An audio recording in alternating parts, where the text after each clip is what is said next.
Ex-prisoners of Reddit. What is something about prison that a lot of people don't know? You've heard of for-profit prisons, but it starts well before and ends well after prison. Everything has a cost. Parole, you pay a parole fee. Community service, you pay a community service fee. Court costs, you owe the state for part of the cost of you being in jail. Restitution, paying back the people hurt by your crime. Can't pay? Parole revoked, back to jail with no chance of reparole. You must serve your full sentence because you violated conditions of your parole.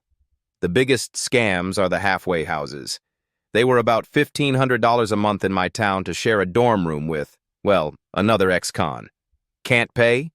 Parole revoked, back to prison. And remember that you're supposed to be paying all this on whatever job you can get as a felon.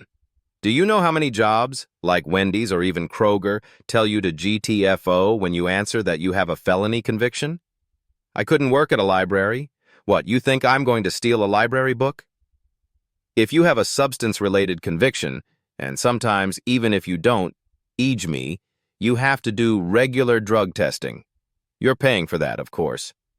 Can't pay? Back to prison.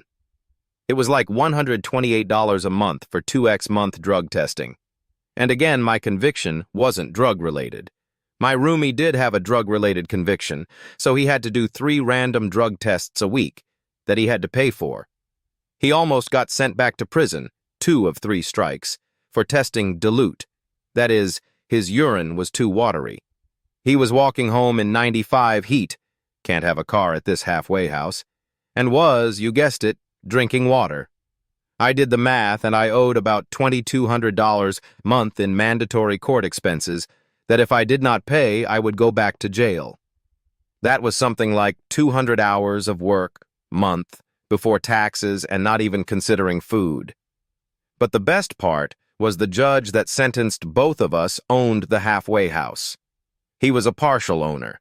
Talk about cash for kids. The system is absolutely 100% designed to send you back to prison. There is simply no way a normal ex-con can get out of the cycle on their own. Edit. This was in one of, if not the most, progressive towns in the country. I cannot imagine what it would be like in the Sheriff Joe Arpaio places of the world.